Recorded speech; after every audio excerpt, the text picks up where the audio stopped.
Kita sudah terhubung kembali dengan Pak Suryo Prihandono, satu-satunya diaspora Indonesia di kota Baker Lake, Nunavut, Kanada yang bersuhu ekstrim lebih dari minus 30 derajat Celcius.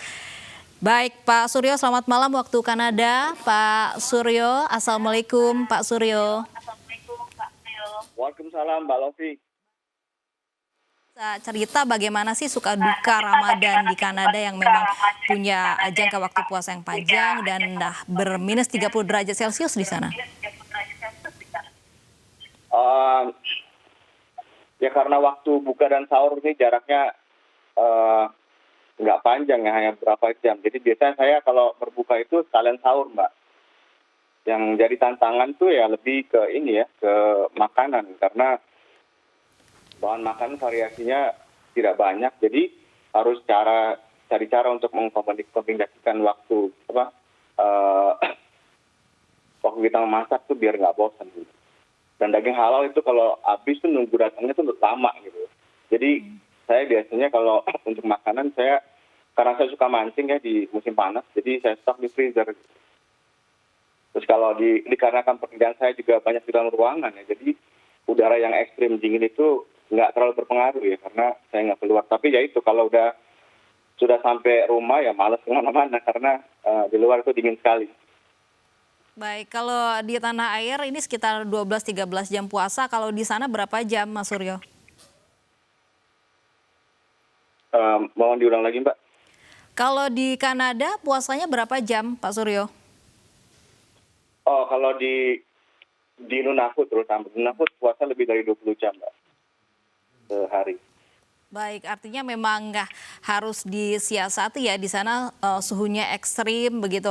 Nah, kalau saat pandemi seperti ini berbeda tidak Ramadan di Nunavut untuk tahun ini?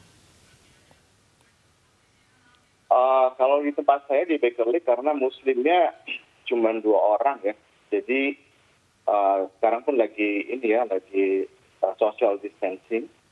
Jadi ya saya tetap di rumah, jadi nggak kemana-mana, jadi buka puasa di rumah, ya. Sahur juga sekalian di rumah juga, tarawihnya juga di rumah. Karena kita nggak bisa kemana-mana juga, Mbak. Baik, rindu tidak dengan keluarga begitu, karena memang di sana teman muslimnya hanya satu-satunya ada orang Bangladesh di sana ya, keluarga juga jauh Pak Suryo ya. Bagaimana melepas rasa rindu? Iya, sebenarnya sih ya waktu di Calgary aja, kita tinggal di Calgary sebelumnya. Keluarga sekarang masih di Calgary semuanya ya, Mbak. Jadi waktu kita tinggal di Calgary, di mana makanan itu gampang didapat dan suhu juga nggak terlalu dingin, itu aja kita tetap merindukan suasana Ramadan di Indonesia ya. Di mana kami bisa mendengarkan suara azan, gampang pergi ke masjid, bisa puasa bareng dengan teman-teman dan keluarga gitu. Variasi makanan menu berbuka dan takjilnya juga banyak. Jadi di Nunavut ini perasaan rindu itu lebih besar, sangat besar. Mbak. Saya juga pengennya sih bisa tiap tahun itu pulang ke Indonesia. Kalau misalnya dengan keluarga di Calgary, biasanya saya telepon hampir setiap hari dengan istri saya, dengan anak-anak. Jadi saya monitor terus perkembangan mereka di Calgary. Nah, kalau di Nunavut sendiri ini populasinya di sana seberapa banyak dan jarak dari Nunavut dengan Kutub Utara itu seberapa jauh? Populasi di Baker Lake itu sendiri ada 1.500 orang. Total di Nunavut itu ada 35.000 jiwa.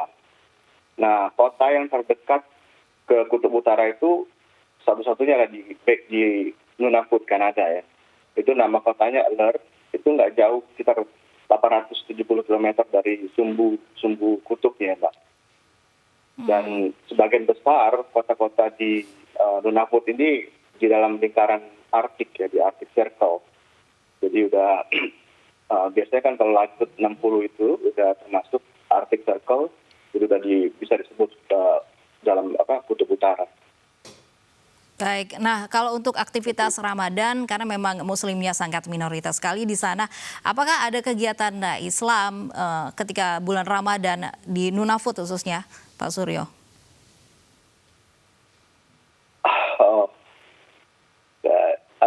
Untuk sementara ini belum ada untuk kegiatan untuk yang terutama untuk Islam ya, Mbak.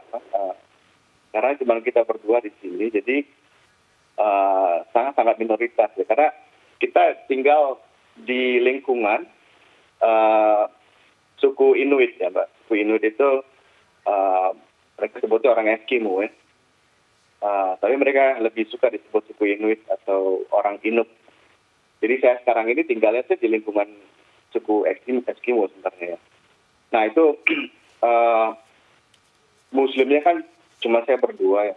Jadi boro-boro untuk aktivitas Ramadan, untuk kita mau Jumatan juga kadang susah ya. Untuk aktivitas yang seperti itu agak susah. Tapi kalau saya pribadi, maksudnya individual sholat itu nggak ada masalah kalau di kantor.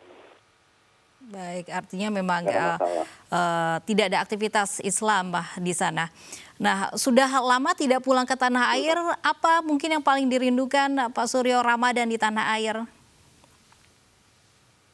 Ya itu tadi yang saya bilang, pengen karena kalau di Indonesia kan kita rindu dengan suara azan, gampang ke masjid, gitu kan, buka puasa bareng sama teman-teman, sama keluarga besar, itu yang paling saya rindukan dan keluarga bisa berramadan atau berpuasa di tanah air. Ada Sama makanan suku yang mungkin yang nggak Ramadan gitu yang paling dirindukan ketika memang nggak puasa ini, Pak Suryo? Oh, biji salak, Mbak. Baik Biji kan, salak, terus karena banyak-banyak, iya banyak kuliner yang dirindukan ya, tidak kelapa ada ya. di sana. Oh iya, pengen sekali tuh, Mbak. Baik, oke. Terakhir Pak Suryo, ini ada tidak pesan atau tips mungkin untuk teman-teman yang berencana bekerja atau merantau ke daerah Kutub Utara ini? Oke, begini Mbak, dengan tidak mengurangi rasa hormat untuk para senior di Kanada, ini berdasarkan pengalaman saya tinggal lebih dari 10 tahun di Kanada. Sebelum tips untuk ke Kutub Utara, saya coba ingin bagikan tips untuk teman-teman yang new immigrant, yang mencoba peruntungan di Kanada. Jadi waktu saya ke sini itu lewat jalur legal, yaitu permanent residence ya. Jadi yang pertama itu don't stop learning. Jadi jangan berhenti belajar. Belajar itu bisa dalam berbagai cara ya, seperti meningkatkan kemampuan berbahasa Inggris, Perancis, dan sampai sekarang pun itu saya masih ambil ujian sertifikasi ya Mbak, internasional untuk sesuai bidang saya.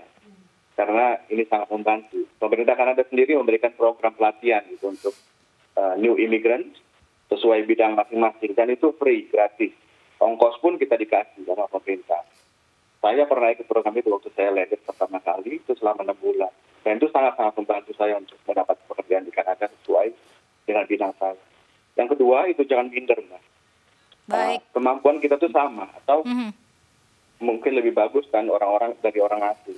Dan yang ketiga, itu jangan gampang menyerah. Dan yang paling penting, itu adalah strong family. Jadi, kalau teman-teman membawa keluarga ke Kanada, itu kalau bisa antar anggota keluarga itu saling bantu, saling support, itu ya Mbak. Baik, tips yang menarik sekali Pak Suryo. Terima kasih sudah berbagi kisah suka duka bagaimana Ramadan di Nunavut, Kanada.